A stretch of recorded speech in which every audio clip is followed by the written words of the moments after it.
जय हिंद बच्चों। मैं अजय कुमार वाराणसी उत्तर प्रदेश से आपके अपने चैनल नौ शिक्षण पे स्वागत करता हूँ। बच्चों, आज की वीडियो में मैं महत्वपूर्ण विज्ञान के कुछ प्रश्न बताने जा रहा हूँ और ये प्रश्न दिखाने के साथ साथ कुछ अलग प्रश्न हैं जो कि आपके एग्ज़ाम में आ सकते हैं, तो उसको मैं क्वेश्चंस बताऊंगा और साथ में केवल उसके आंसर्स लिखते जाऊंगा। तो आपको उनको ज़रूर नोट करना है क्योंकि बच्चों संभावित प्रश्न हैं और आपके एग्ज़ाम में आ सकते हैं। तो जो भी बच्चे श्रेष्ठा योजना की तैयारी कर रहे हैं कक्षा 9 की, या जो बच्चे CHS BHU की तैयारी कर रहे हैं, या जो बच्चे प्रधानमंत्री यशस्वी योजना की तैयारी कर रहे हैं, अभी इसका फॉर्म आना बाकी है। बाकी इन दो परीक्षाओं के फॉर्म ऑलरेडी आ चुके हैं, लास्ट डेट भी बीत चुकी है, तो उनके लिए काफ़ी महत्वपूर्ण है। बच्चों, व्हाट्सएप ग्रुप बना हुआ है, डिस्क्रिप्शन में लिंक है, आप जुड़ सकते हैं। और ये जिस बुक से मैं पढ़ा रहा हूँ ये राघव प्रकाशन की बुक है और क्लास 9th की हिंदी में है, तो वैसे ही आपकी इंग्लिश में भी उपलब्ध है और क्लास 11th के लिए भी हिंदी में उपलब्ध है। ठीक है, तो पहला क्वेश्चन आपके सामने जो दिख रहा है, विद्युत धारा उत्पन्न कर सकती है। तो हमेशा आता है जो इलेक्ट्रिकल करंट है वो क्या उत्पन्न कर सकती है, तो इस पे हमेशा प्रश्न आते हैं और कॉन्सेप्ट भी आ सकता है। तो ये बच्चों देखिए, जब हम ऑप्शंस देखते हैं हमें कन्फ्यूज़न होता है या कौन सा होगा। तो यहाँ पे देखिए, केमिकल रासायनिक भी करता है, तापीय मतलब थर्मल भी करता है, चुंबकीय यानी कि मैग्नेटिक भी करता है। ठीक है, इसलिए इसका ऑप्शन नंबर डी बच्चों सही है।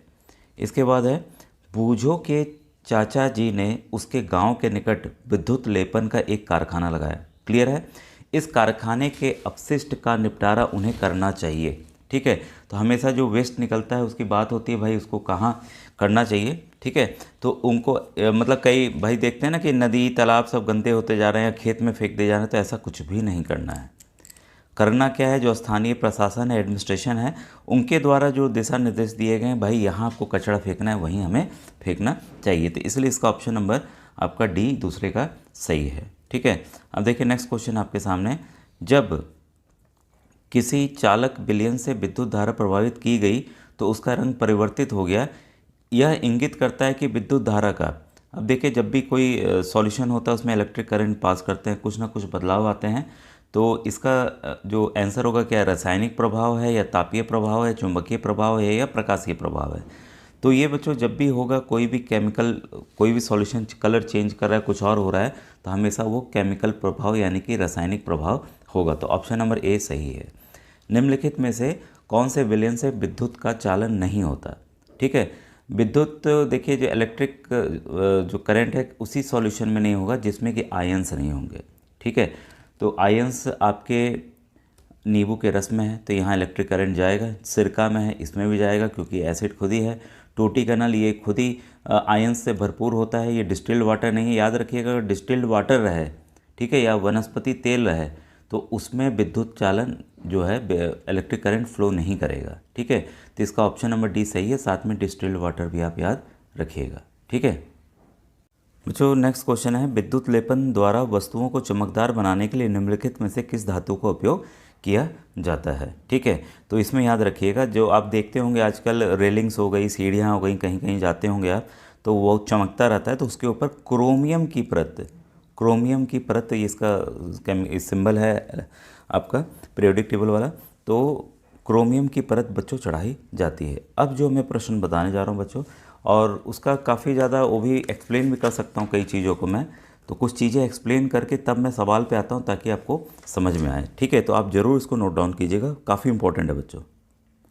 बच्चों, इस टॉपिक से कुछ ये प्रॉब्लम मतलब प्रश्न वैसे भी आते हैं जिन्हें हल करने की आवश्यकता होती है, उसके लिए देखिए हमें फॉर्मूला की भी आवश्यकता होती है। ठीक है, अब इलेक्ट्रिक चार्ज बच्चों कई बच्चे समझ नहीं पाते हैं कि इलेक्ट्रिक चार्ज क्या होता है, तो हल्का सा जैसे मैं एक कॉन्सेप्ट के तौर पे बता दूं कि आप जानते हैं कि न्यूक्लियस होता है बीच में। ठीक है, इसमें क्या होते हैं, आपके प्रोटॉन और साथ में न्यूट्रॉन होते हैं। तो न्यूट्रॉन आपका उदासीन होता है, प्रोटॉन आपका पॉजिटिव चार्ज होता है। आप जैसे सूर्य को समझ लीजिए, सूर्य बीच में है, इसके चारों तरफ जो है प्रक्रम्य जो है हमारे ग्रह कर रहे हैं, तो वैसे ही चारों तरफ जो घूम रहे हैं वो इलेक्ट्रॉन घूमते हैं। इलेक्ट्रॉन होता है ऋण आवेशित या नेगेटिवली चार्ज होता है, प्रोटॉन होता है प्लस, तो इन दोनों को ये बैलेंस किया रहता है। ठीक है, यही इलेक्ट्रॉन जो मेटल्स जितने होते हैं उसमें क्या होता है कि इलेक्ट्रॉन्स फ्री होते हैं, इलेक्ट्रॉन्स बाहर की तरफ एक्स्ट्रा होते हैं। ठीक है, मतलब अपने ऑर्बिट से एक्स्ट्रा होते हैं, तो इनका ये ईजिली यहाँ से निकल सकते हैं, तब ये फ्लो, इसी इलेक्ट्रिक करंट से फ्लो होता है। जब चीज़ें हम रगड़ते हैं तो इलेक्ट्रिक और पॉजिटिव और नेगेटिव चार्ज इसी हिसाब से, इलेक्ट्रॉन के हिसाब से या चार्ज के हिसाब से वो डेवलप होता है। ठीक है, तो आपको पता चल गया, एक तो हमारा भाई नेगेटिव होता है यानी कि ऋणावेश होता है, एक धनावेश होता है, पॉजिटिव चार्ज होता है। ठीक है, अब देखिए जब कांच की छड़ी को रेशम के कपड़े पर रगड़ा जाता है तो कांच की छड़ी जो है, जो कांच है वो आपका धन आवेशित यानी कि पॉजिटिव चार्ज हो जाता है, इसको याद रखिएगा। ठीक है, ये नोट कीजिएगा बच्चों, क्योंकि एग्ज़ाम में आता है कि कौन सा पॉजिटिव होगा कौन सा नेगेटिव होगा। जो रेशम है वो नेगेटिव चार्ज हो जाता है। ठीक है, कोई भी विद्युत धारा की बात कर रहा हूँ। ठीक है, विद्युत धारा का अगर फॉर्मूला अगर हम देखें तो विद्युत आवेश, ठीक है, विद्युत आवेश जो उसका चार्ज है, ठीक है, आवेश बटा समय होता है। तो कई बार इस पे भी सवाल आते हैं, हम देखेंगे कि किस तरह के सवाल आते हैं। और जो यूनिट है, याद रखिएगा कि जो यूनिट होती है इसकी बच्चों, विद्युत परिपथ में ऊर्जा के क्षय होने की जो दर को विद्युत शक्ति कहते हैं। ठीक है, तो विद्युत शक्ति या इलेक्ट्रिक पावर इसकी जो SI यूनिट है वो बच्चों होती है वाट। इंग्लिश में भी वाट है, हिंदी में भी वाट है। ठीक है, तो 1 वाट बराबर होता क्या है आपका 1 जूल। ठीक है, 1 जूल बटे सेकंड। ठीक है, बटे सेकंड, उस समय वाला सेकंड। ठीक है, तो 1 किलोवाट कई बार आता है ना, वो आपका बोलते हैं भैया बिजली कैसे होती है, जो हम लोग अपने मीटर वाले में भी देखते हैं तो उससे भी सवाल आते हैं, आपको पता होना चाहिए। 1 किलोवाट प्रति घंटा जो होती है 1000 वाट घंटा। ठीक है, मैं आवर लिख दे रहा हूँ।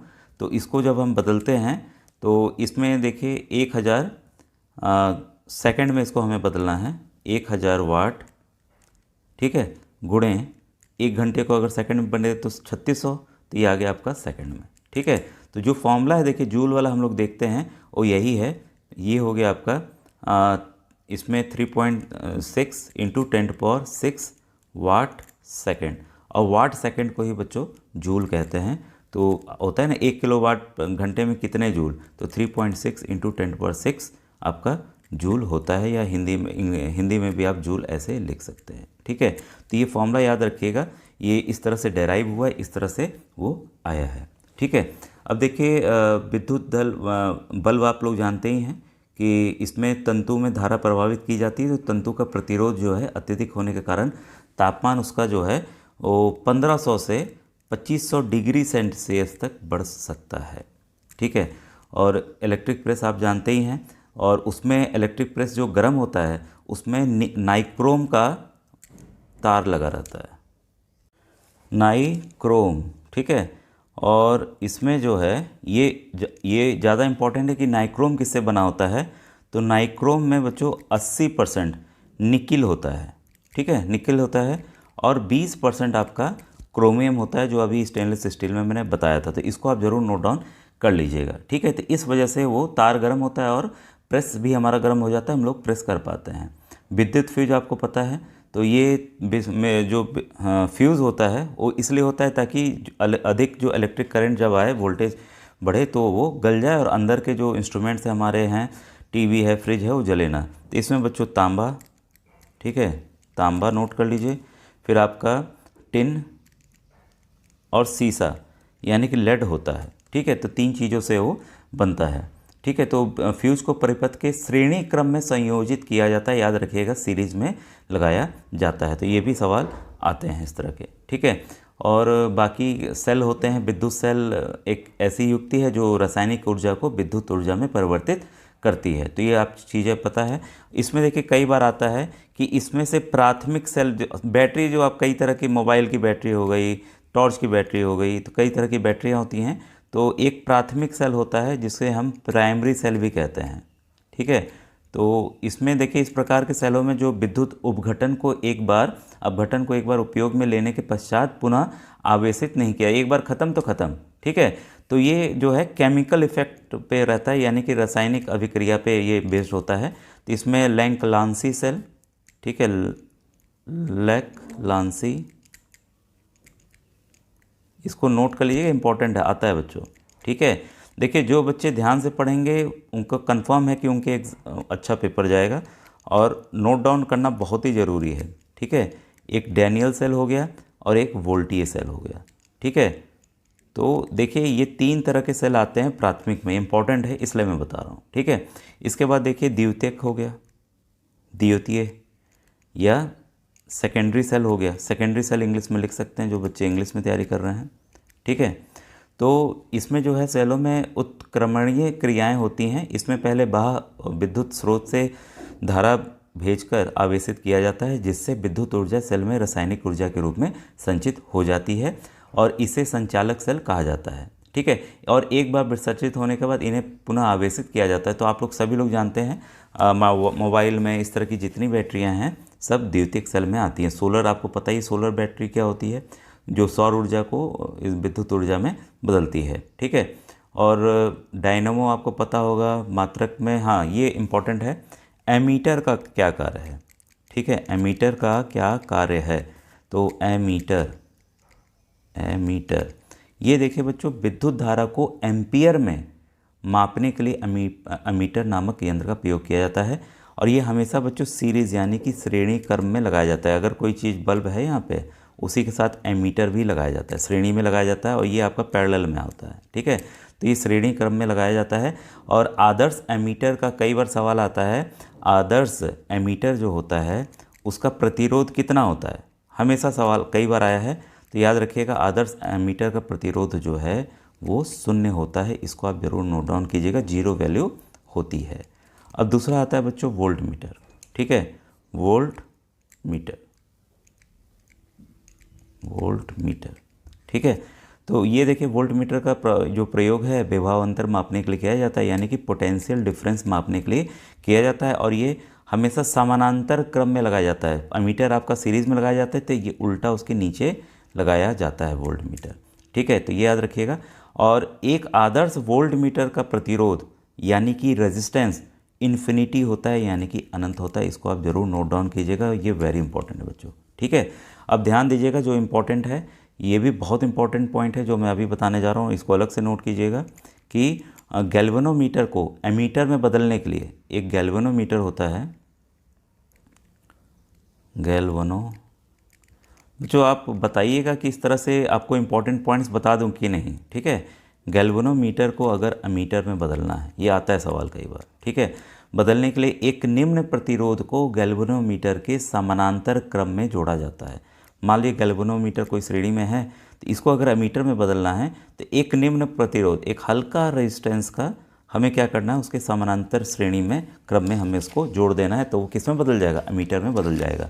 अगर डायग्राम के साथ नोट करेंगे तो आपको समझ में आ जाएगा। अब आइए कुछ इंपॉर्टेंट एमसीक्यूज़ हैं जो मैं आपको बता दूं, ठीक है। अब देखिए परिपथ में ये विभव के मापन हेतु प्रयुक्त युक्ति है। तो अभी जस्ट मैंने बताया परिपथ में विभव या पोटेंशियल डिफरेंस किससे नापा जाता है, वोल्ट मीटर से। तो इसको आप नोट डाउन कर लीजिएगा, ठीक है। तो देखिए इसी से ही प्रश्न बनते हैं और जो अलग प्रश्न होंगे मैं बताऊंगा, ठीक है। नंबर 2 देखिए चालक में धारा के प्रवाह का कारण क्या है।